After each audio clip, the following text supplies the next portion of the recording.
This is a quick review of the Gourmanity mustard. You can see it has a pretty jar, but as soon as we received this jar, we noticed that had a little bit of issue, and that is how do you even get the cork off.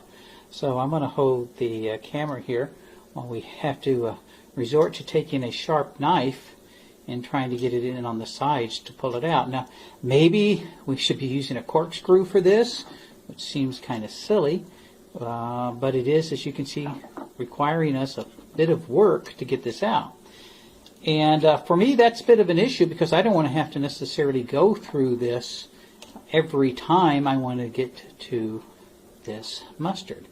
And this is, by the way, going on before we even take our first initial taste test of it. Oh, and there you can see we finally got it open. And let's take a look inside. I'm going to go ahead and get the spoon, the fork, knife there, and go ahead and just spoon it up a little bit. And we can see what it looks like. So there you can see, I'll go ahead and stir it if you would. Just wanted to give you an idea of the consistency. And give an idea of the taste. Woo. Rich bullets. Spicy. Would you like to try some? Yes. Okay. It's spicy, so I'm going to go ahead and take a little spice, a little taste here too. Wow. Oh, that has a lot of kick of high kick of vinegar, a lot of heat, and a high kick of the mustard taste to it. So I'm going to go ahead and try it on a sandwich here and see how it tastes. But I just wanted to give you a quick idea of what the jar looked like when we first got it. I wanted to give you an idea of what it looked like with the cap on it there, and how much trouble it was for us to get off, and a little bit of the taste. So we will go ahead and give this a taste test and see how we like it. Okay, we are back here with the second part of this review for the Gourmanity mustard, Wholegrain. Just to give you an idea once again of what it looks like inside. You can see the actual grains of mustard in there. Kind of yellow, kind of a dark color. So what I did is I just made myself a little sandwich here.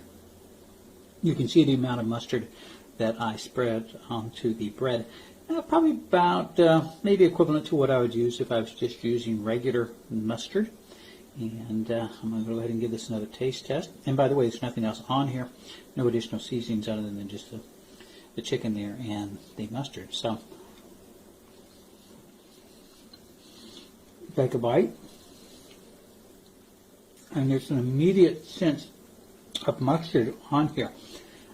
Very sharp mustard taste. I'm not sure if that's just the mustard or the vinegar that I'm tasting, but you can see on the ingredients list: watered mustard seeds, vinegar, salt, and spices. But there is a very distinct, very noticeable taste of either mustard or vinegar, to the point where you first take it and you realize that it really helped clear you out, because I can actually feel this taste not only in the back of my throat but up into my nose as well, which is actually a pretty good sign of a decent quality mustard for this particular application, because I kind of like that. It is something to get used to though, because it is spicier than the normal spicy mustard I get from a big box store. So all in all, as a special treat or something different from just plain old Jello mustard or even some of the spicy mustards that I get, this is actually pretty good. It has a really good taste to it, good consistency. If it didn't have this this top here that I'm going to have to, just leave half closed and open it, I'd give it really high marks. But for taste, for consistency, for texture, yeah, pretty good. Pretty high on my list for mustard.